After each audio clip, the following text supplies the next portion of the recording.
Hi guys, please like, share and subscribe. And if you want full course for any actuarial subject, visit theactuarialguy.com or WhatsApp on this number.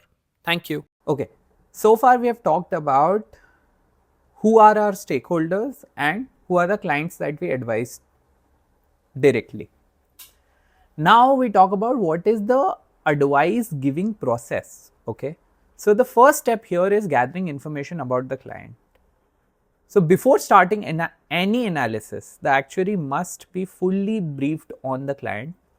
Advice that ignores the client's specific situation is irrelevant and potentially harmful. So if you do not take into account what the client's situation is, what their preferences are, what their risk appetite is, what their objectives are, then the advice you would give would be irrelevant, and sometimes you can also end up giving wrong advice which is harmful. So research is the most important aspect. You need to fully understand the client, their preferences, their risk taking ability and their priorities. Okay, so how do you do this? The first step is to research public information which is available about the company that you're dealing with, which would include company accounts, annual reports, their website, their regulatory filings.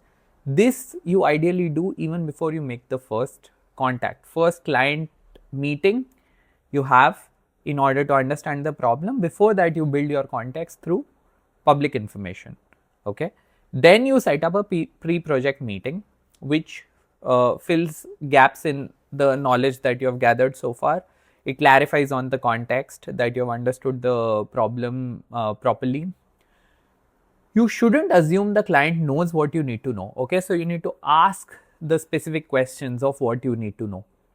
Okay, next thing you need to do is understand the attitudes of clients and stakeholders. So what are their risk appetite, what are their ethical stands, what is the culture that the client operates with, and to gauge this, it's better to not do it in a formal meeting but rather in a less than formal setting. Just having a casual chat with some of the employees of the clients is actually helpful a lot of times, right?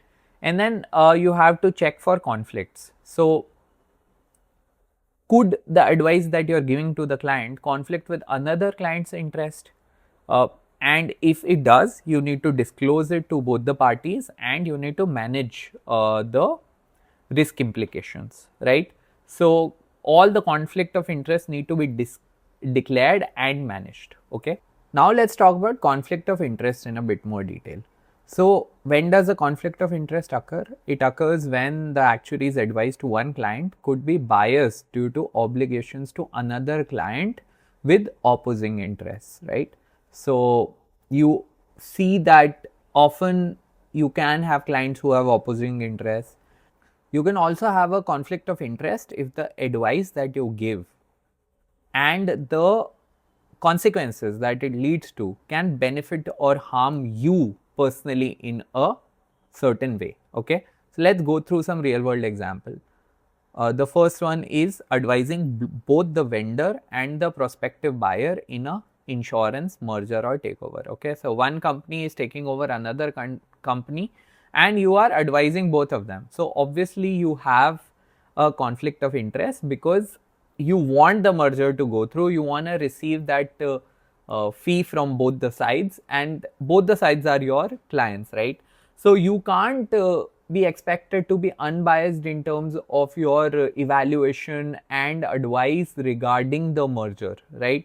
You can't possibly flag something which is problematic about the company which is being acquired to the company which is acquiring that company, right? You would have interest not to fully tell the truth, right? So that is possibly a conflict of interest. Of course, you can still operate with integrity, and that is dependent on your professional standards and ethical compass, right? But because you have interest on both the sides, there is a conflict of interest. Okay, so conflict of interest is not so much about who you are, but it or what is the sort of moral or ethical compass you operate with. It's more about what is the situation you are put in. Okay, that is how conflicts of interest arise. Okay, and then how you deal with it is your professionalism. Okay. Another example is advising both trustees of a pension scheme and the employer sponsor. Okay, so here there is a conflict of interest. Why? Because these two parties want different things. The trustees of the scheme, they want to protect the interests of the beneficiaries, so they want higher contributions from the side of the employer, and employer wants lower contributions because they want to optimize on their costs, right? The third one is consultancy advising both parties in a pension bulk transfer, which is if there's, let's say, an acquisition of a company, all of its employees would become the employees of that new company, and likely the new company would also take over all of the pensions which the previous company which is being acquired has been paying, all of its obligations, all of the entire pension fund that company has been running, right? So there's a bulk transfer of a pension fund, right? All of those running pensions, that entire pension fund is being transferred to a new company, right?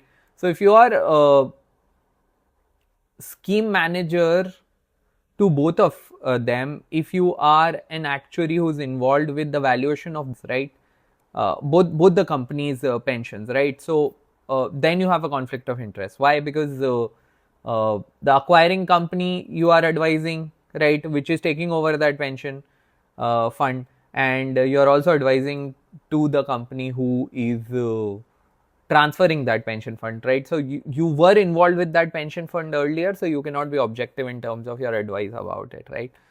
Next is life insurer actuary on the board who sets the bonus rate. Okay, so if you are an actuary who's on the board of a life insurance company and you are setting the bonus rate, then there's a problem. Usually actuaries advise boards of directors, they are not part of the board, right? So if you are on the board, then you have a responsibility to protect the shareholders' interest, and shareholders would want a lower bonus rate, right, so that their dividends are increased, right? But policyholders for whom you are actually setting these bonuses have a higher expectation of bonus, so there's a conflict of interest, right? Actuary who is a scheme manager and an advisor to the sponsoring employer, right? You are also advising the sponsoring employer and you are also managing the pension scheme, right? So there's a conflict of interest. Actuary with a statutory duty to report to the regulator if the client acts against policyholders. So if there is a client or an insurance company who is acting against the policyholders' interests, you as an actuary always have the statutory duty to report to the regulator, but because the client or the insurer is the one paying you, you have a conflict of interest, right? What are the remedies for conflict of interest? One is, as we discussed, you disclose all of your conflicts.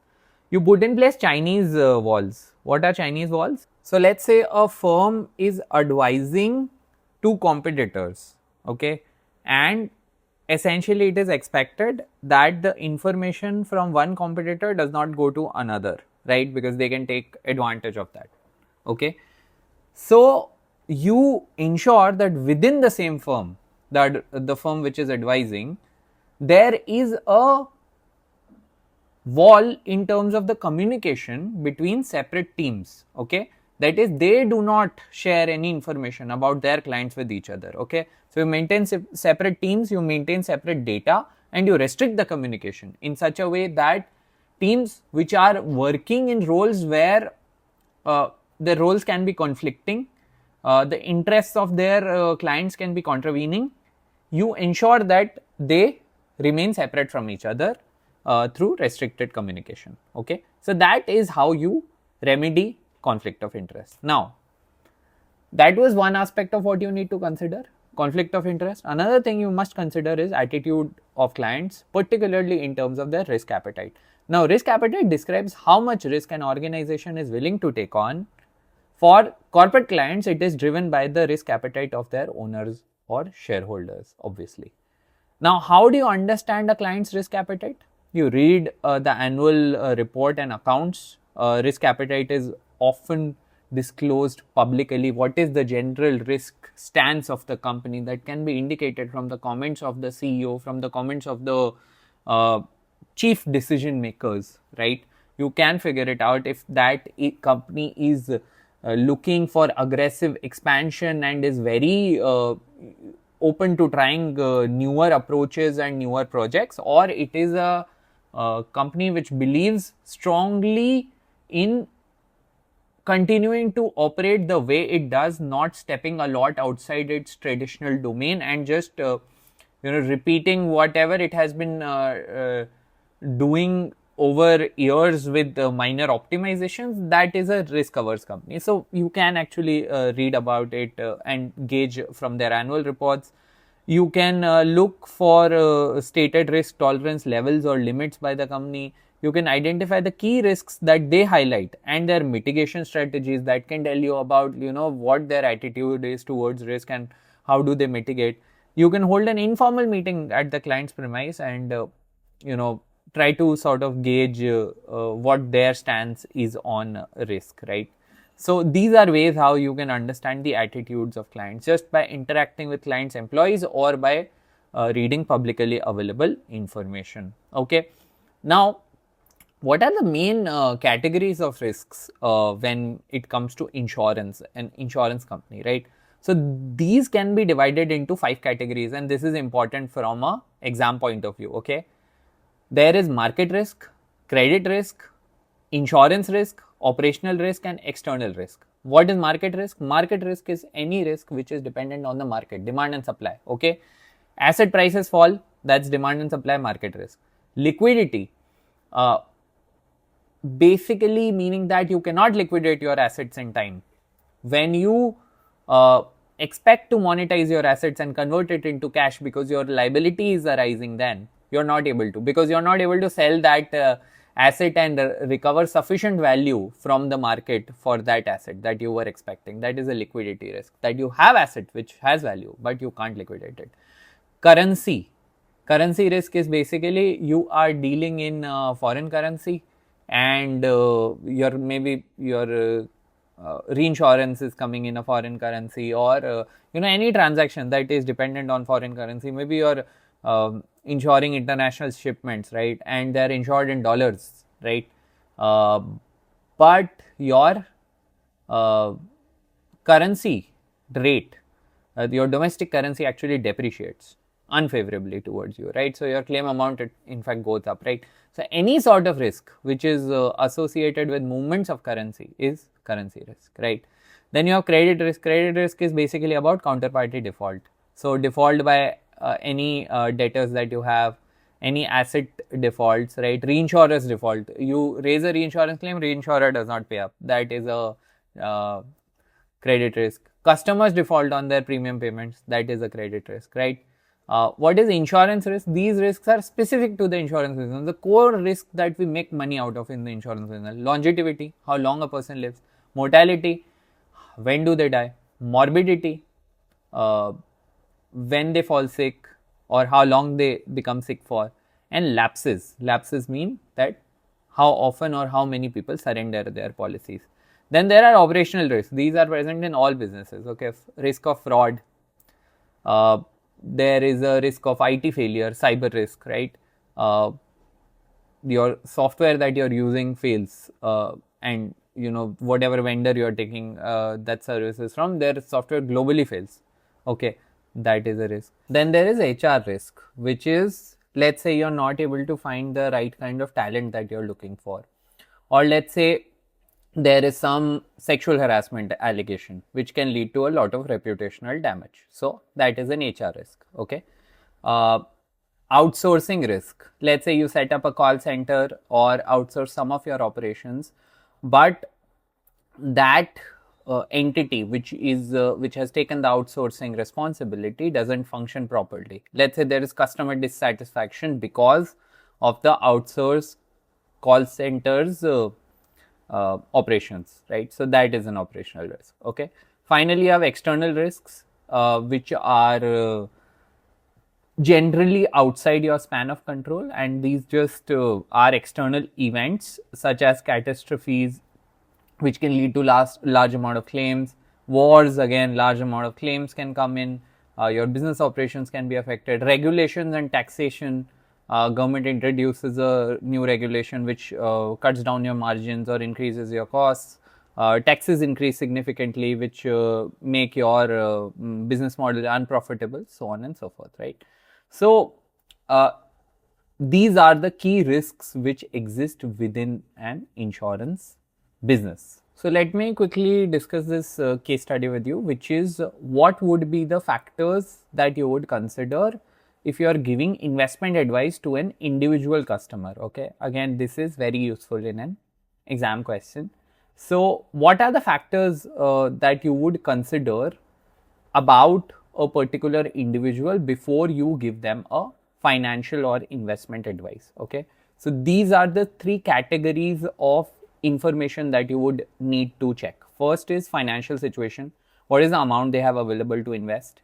Okay, whether they want to invest in lump sum, so they have a gathered pool. For example, a retiree would have a gathered pool which they would want to invest, and someone who's receiving regular salary or regular income would prefer regular contributions. That would be the best for them. What are the other assets that are already held by them? A lot of assets have high degree of correlation, right? Some are relatively safe and some are relatively risky. Okay, so you would likely want to invest this amount, advise them to invest this amount in such a way that it is less correlated with their other assets. Also, you would want to advise in such a way that they have a fair balance between risky and risk-free assets, right? What are their general liabilities and debts? How far are they in the future, right? When do they really need money to pay off these liabilities? What is their tax status, right? Are a certain kind of investment classes tax exempted for them? So this is about their financial situation. Then their personal circumstances, their age. Younger people can take more risks, older people generally can't. State of health, whether they are healthy or sick. If they have some chronic disease, they might be expecting some large medical expense.